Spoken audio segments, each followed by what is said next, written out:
On this episode, I'm going to be talking about how we can't control the thoughts that arrive, but we can control what we do with them.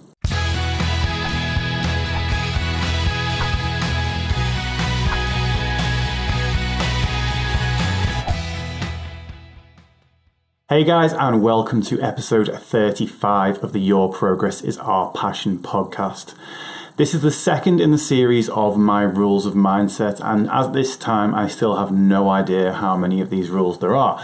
They keep on growing. Every time I think of one, I decide whether it's actually just an idea or whether it is a rule or a principle. And this is one of my favorites. This is we can't control who arrives at our door, but we can control how we treat them.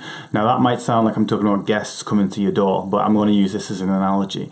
When talking about the thoughts that arrive at our heads, okay? We can't control what thought actually comes to us. And often we take the blame for the thoughts that actually arrive at our heads, and we use that as a way to think that there's something wrong with us.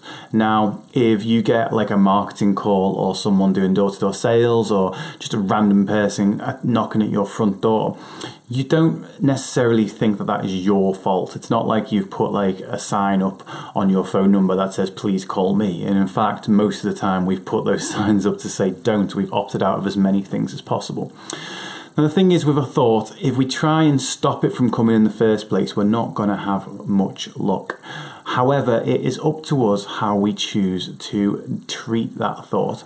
Same as when if someone turns up at our door, it's how we treat them, or someone phones us on the phone, how we treat that person, how we treat it. We can choose to let that person in, we can choose to push that person away. When we let that person in, we can choose different ways in how to relate to them and how to react to them. And ultimately that will change the overall experience of what happens. I've just actually coincidentally finished reading this book by a woman called Susan David called Emotional Agility. And that kind of touches on these sort of topics in the fact that we can't always control what comes in. And there's ideas, she talks about people who try and avoid the thought and people who try and bottle the thought up.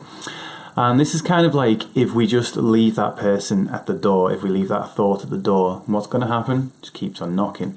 It's persistent. It just stays there and it keeps on knocking. And we can ignore it. We can turn the TV up. We can just leave it there. But ultimately, it's going to just keep on coming to the door. It's going to keep on coming to our minds. So that's why it's important to actually think about how we process our thoughts rather than trying to ignore them in total. So, for example, we can't necessarily say the thought comes to your head that I really, really want a pizza. Yeah, actually, that thought is now in my head firmly, right? I really want a pizza. If that thought comes in and I just ignore it and go, no, I'm going to ignore that. Go through the rest of the day, it's like it starts knocking at the door a little bit louder, keeps on going. And by the end of the day, I really, really want a pizza. Instead of doing that, I invite that thought in. Okay, I invite the person at my door that's trying to sell me pizza, I invite that person in and I have a conversation with that thought. I have a relationship with that thought. And what I do is I go, okay, I do really want a pizza. And that's okay that I really want a pizza. However, how does that fit in with what I'm trying to do at the moment? How does that fit in with the food I've had through the rest of the day? How does that fit in with where I want to go with my diet at this exact point in time? And sort of making those types of calls. And really, rather than just trying to ignore this thought, assessing it, evaluating it, and going, okay, you know what, actually, yeah, as much as I do want a pizza, right now, I'm going to choose not to have one. Or I'm going to choose to have one. And I'm going to be okay with that choice. Because if I could either just give in to that thought and let it come into my house, like in the guest analogy, let it come to my house and do whatever the hell it wants. Or I can let it come into the house and we have a nice controlled relationship. I've accepted that I'm going to have this pizza. It's not in my house trashing the place. It's just in there acting civilly. So if we think about any other thoughts that might come to our brain, okay, sometimes people are like, okay, I don't have enough motivation. I'm waiting for motivation to come, okay? And in the same vein as we can't control who turns up at our door. If we could, we'd probably have motivation turn up at our door all the time. That's the thought that we'd have, isn't it? we'd have motivation turn up and spur us on for doing things. Okay, but here's the thing, if motivation doesn't come, again, come in and go, well, what was it I wanted motivation for? Why did I want motivation to come around today? Okay, maybe I wanted motivation to help me do some heavy lifting, right? Okay, can I do some of that heavy lifting on my own? Yeah, okay. Right, I'm going to crack on with that heavy lifting. I'm going to get started, and I'm going to maybe see whether motivation turns up later. If we sit around waiting for that thought to arrive at the door, we might be waiting for a very long time. And while we're waiting, we're not doing anything. And if then that thought never arrives, we then put off the things that we want to do forever until the day that motivation hopefully magically arrives at your door. And we know motivation, we know he, she, it is a fickle bugger. It'll turn up at your door 1:45 when you're trying to get ready for bed. It'll turn up at your door in the middle of your workday when you want to be able to get out there and go to the gym or work on your side project or tidy the house, but you can't. And motivation's there, banging away at that door. So what I want to suggest now, I'm going to step away from the analogy a little bit, but is that think about the thoughts that arrive at your head. Okay, that's not the part that you're in control of.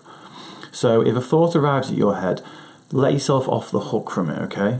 Because ultimately where the reaction comes from is what you decide to do with that thought.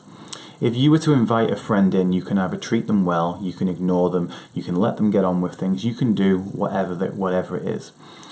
With our thoughts, we have an infinite number of ways in which we can handle our thoughts and process the thoughts that come to our head. We all have certain biases. These are thoughts that turn up before we even realise it. If you're of a particular sport, you're biased towards other people of that sport. You're biased to think of that sport as being the best way.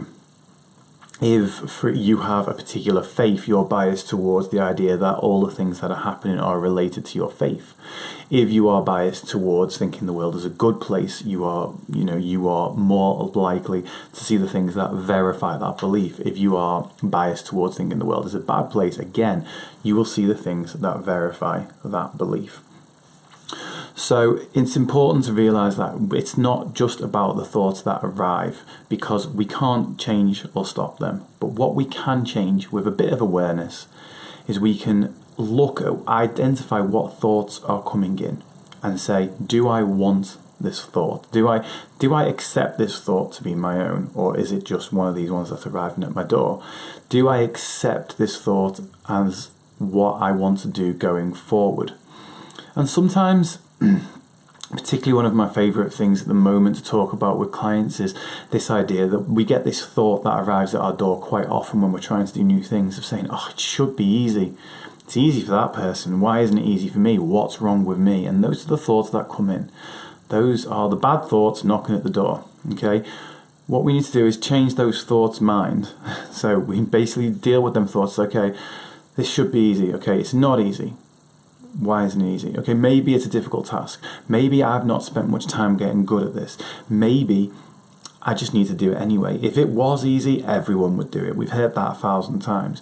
But putting that into principle, putting that into practice, and actually saying, you know what, this is hard. Like we talked about 2 weeks ago, of taking that new path. This is hard, but I'm going to do it anyway. When those thoughts come in about the things that you don't want to do, or the things that you do want to do, but the thoughts are coming in telling you you don't, you have the option at that point to react. You have the option at that point to say, you know what, I don't accept this thought. I'm going to move forward. I'm going to carry on with this work. I'm going to do what it was that I set out to do.